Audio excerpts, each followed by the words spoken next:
The Honourable Member Stuart Nash. Thank you very much, Mr. Chair.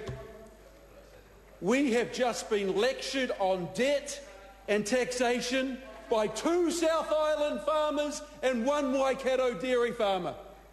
Mr. Chair, the farming sector of the National Party is running economic policy. The farming sector of the National Party is running economic policy. And boy, do these guys know about debt. The farming sector has $40 billion worth of debt. The farming sector has about 1/3 of New Zealand's total debt. And they are lecturing us about debt. How rich is that? And let's not talk about taxes. Let's not talk about taxes. Mr. Chair, I say to Mr. English, I say to Mrs. Adams, and I say to Mr. Bennett, get off the farm and go and talk to some real people. Go and talk to some real New Zealanders who actually haven't got a farm they can go back to. Order.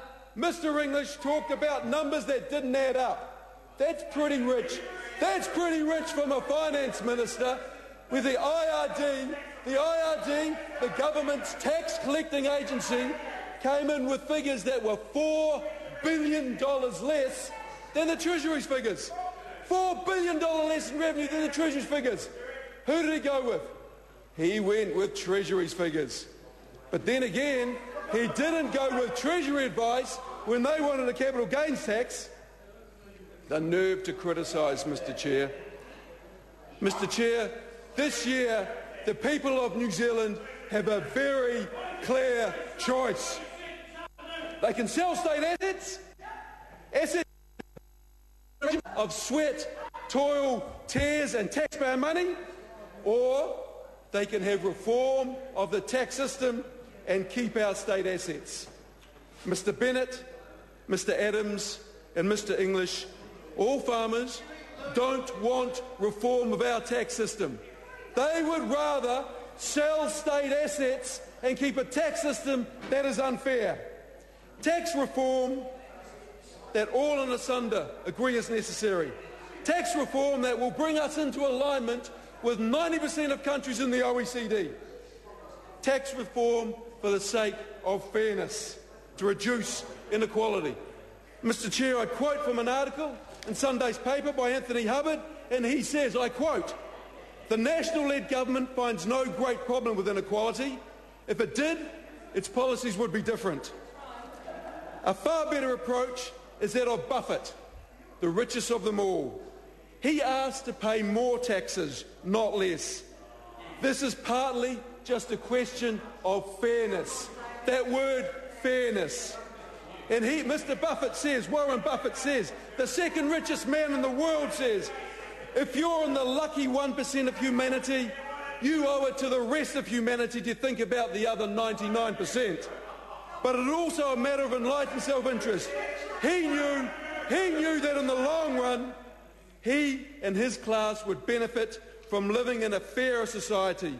The rich do better when everyone does better, Mr. Chair. Mr. Chair, there is no doubt $380 million a week is not sustainable. A $17 billion government deficit is not sustainable. But selling state assets is not a plan, Mr. Chair. Selling state assets is not the way forward. It will not allow us to own our own future. The only way forward, Mr. Chair, is fair tax reform, where everyone pays their fair share, and all New Zealanders get to keep their state assets.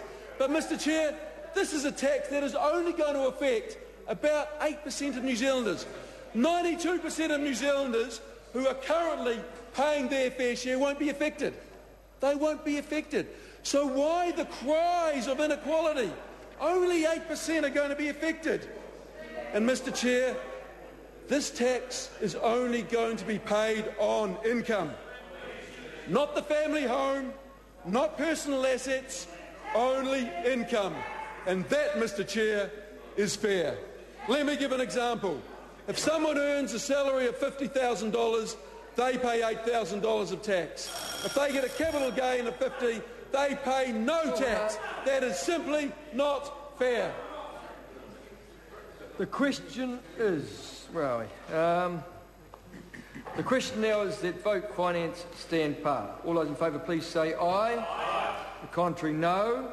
The ayes have it. The question now is that vote Canterbury earthquake recovery stand part of the schedule. I invite some member to take the call.